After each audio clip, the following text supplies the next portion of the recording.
कि सारे जहां से अच्छा हिंदुस्तान हमारा, हम बुलबुले हैं इसके, ये गुलसिता हमारा, मजहब नहीं सिखाता आपस में बैर रखना, हिंदी है हम, वतन है हिंदुस्तान हमारा। हम भारतीय मुसलमान इंडियंस बाय चॉइस हैं, बाय चांस नहीं। हम भारतीय मुसलमान जिन्ना के आह्वान को ठुकराकर अपने इस प्यारे वतन की मिट्टी के साथ मजबूती से जुड़े रहे।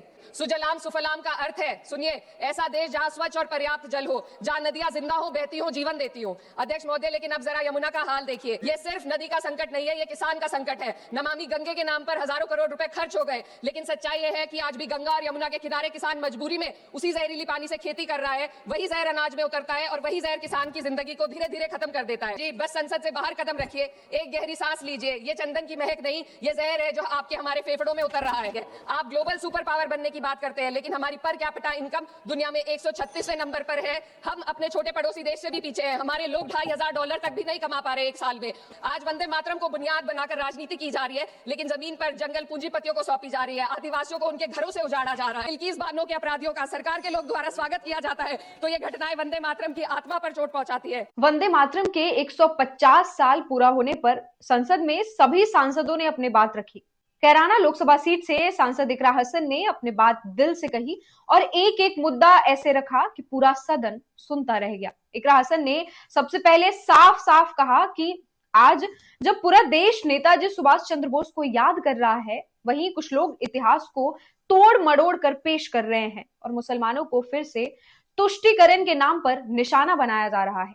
इकरा ने याद दिलाया कि हम भारतीय मुसलमान इंडियन बाई चांस नहीं, इंडियन बाई चॉइस हैं, जिन्होंने जन्ना की राह को ठुकराया था और अपने वतन की मिट्टी को चुना था। गांधी, अंबेडकर, टैगोर, सुभाष चंद्र बोस, मौलाना आजाद और अशफाक उल्लाह खां जैसे नेताओं को याद कर कहा, हम इन्हीं के विचारों से आगे बढ़ रहे हैं, ना कि किसी अलगाववादी सोच से। सदन में इतिहास को तोड़ मरोड़ कर पेश करके फिर से मुस्लिम तुष्टीकरण के नाम पर भारतीय मुसलमानों को कटघरे में खड़े करने की कोशिश की जा रही है। लेकिन मैं सदन में बताना चाहूंगी कि हम भारतीय मुसलमान जिन्ना के आह्वान को ठुकराकर अपने इस प्यारे वतन की मिट्टी के साथ मजबूती से जुड़े रहे। हमने महात्मा गांधी, बाबा साहब डॉक्टर भीमराव अंबेडकर, रविंद्रनाथ टैगोर जी, सुभाष चंद्र बोस जी, मौलाना अबुल कलाम आजाद, अशफाक उल्लाह खां साहब के विचारों को अपनाया। हम भारतीय मुसलमान इंडियंस बाय चॉइस हैं, बाय चांस नहीं।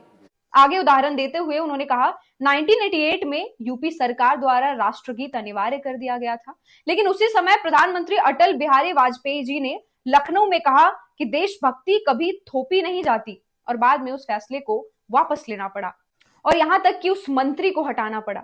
सवाल उठाया कि क्या ये भी मुस्लिम तुष्टीकरण था या फिर लोकतांत्रिक संवेदनशीलता थी। वर्ष 1998 में उत्तर प्रदेश सरकार के मंत्री रविंदर शुक्ला जी ने स्कूलों में राष्ट्रगीत को गाना अनिवार्य कर दिया था, लेकिन तब के तत्कालीन प्रधानमंत्री अटल बिहारी वाजपेयी जी ने, जो उस समय लखनऊ के दौरे पर थे, उत्तर प्रदेश सरकार के इस फैसले पर नाराजगी जताई और यूपी सरकार ने राष्ट्रगीत को अनिवार्य करने वाले मंत्री को बर्खास्त कर दिया था।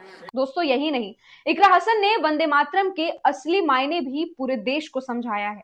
कहा, सुजलाम का मतलब है जहां साफ और पर्याप्त पानी हो, वहीं सुफलाम का मतलब जहां खेत हरे भरे हो, किसान खुशहाल हो। लेकिन आज हकीकत क्या है?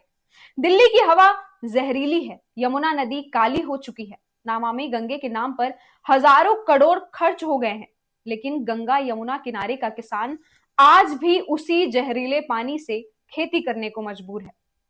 इकरा हसन ने पूछा, जब पानी ही जहर बन जाए तो सुजलाम कैसे होगा, और जब फसल ही बर्बाद होगी तो सुफलाम कहां से आएगा? इकरा ने शस्य श्यामलाम का अर्थ समझाते हुए कहा, इसका मतलब है जहां उपजाऊ जमीन हो, फसलें लहलहाए और किसान खुशहाल हो।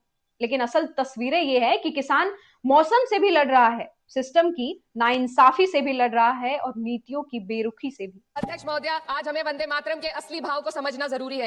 यह गीत तो देश के जल जंगल जमीन हरियाली और निर्मल हवा की वंदना को समर्पित है। यह भारत की जन जन की मंगल कामना करता है कि भारत का हर नागरिक स्वस्थ रहे, सुरक्षित रहे और सम्मान के साथ जी सके। सुजलाम सुफलाम का अर्थ है, सुनिए, ऐसा देश जहां स्वच्छ और पर्याप्त जल हो, जहां नदियां जिंदा हो, बहती हो, जीवन देती हो। अध्यक्ष महोदय, लेकिन अब जरा यमुना का हाल देखिए। यह सिर्फ नदी का संकट नहीं है, यह किसान का संकट है। नमामि गंगे के नाम पर हजारों करोड़ रुपए खर्च हो गए, लेकिन सच्चाई यह है कि आज भी गंगा और यमुना के किनारे किसान मजबूरी में उसी जहरीली पानी से खेती कर रहा है। वही जहर अनाज में उतरता है और वही जहर किसान की जिंदगी को धीरे धीरे खत्म कर देता है। अध्यक्ष महोदय, जब पानी जहर हो जाएगा तो सुजलाम कैसे होगा? जब किसान बर्बाद होगा तो सुफलाम कैसे होगा? अंत में इकरा हसन ने वंदे मातरम के अंतिम शब्द मातरम पर बात की, बताया कि ये सिर्फ मातृभूमि की वंदना नहीं है, ये इस देश की हर नारी, हर बेटी और हर महिला के सम्मान की बात करता है। लेकिन आंकड़े क्या कहते हैं? एनसीआरबी की रिपोर्ट के अनुसार हर साल लगभग 30,000 से अधिक बलात्कार के मामले सामने आते हैं। इकरा ने गहरी पीड़ा के साथ कहा, जब महिलाओं की सुरक्षा ही खतरे में है तो मातरम की भावना कैसे पूरी होगी। इकरा हसन का यह भाषण सिर्फ राजनीति नहीं था, ये एक युवा सांसद की आवाज थी। उन्होंने वंदे मातरम के हर शब्द को आज की वास्तविकता से जोड़कर समझाया और सदन को बताया कि देशभक्ति न नारा है, न ही मजबूरी है, बल्कि ये जिम्मेदारी है। आज वंदे मातरम को बुनियाद बनाकर राजनीति की जा रही है, लेकिन जमीन पर जंगल पूंजीपतियों को सौंपी जा रही है, आदिवासियों को उनके घरों से उजाड़ा जा रहा है। मातरम में जो मात्रा माता है वे सिर्फ मातृभूमि की वंदना नहीं, वे इस धरती की हर नारी, वे इस देश की हर बेटी, हर महिला के सम्मान की बात भी करता है। लेकिन अब जब जम्मू कश्मीर की एक बच्ची हिंसक अत्याचार का शिकार होती है, जब सत्ता से जुड़े लोगों पर आरोप लगते हैं और कार्रवाई वर्षों लटक जाती है, जब उन्नाव की पीड़िता लखनऊ के दरबार में इंसाफ को लेकर अपनी जान देने पर आमादा होती है, जब बिल्किस बानो के अपराधियों का सरकार के लोग द्वारा स्वागत किया जाता है, तो ये घटनाएं वंदे मातरम की आत्मा पर चोट पहुंचाती है। नमस्कार, आप देख रहे थे लाइव इंडिया। मेरा नाम है श्रुति।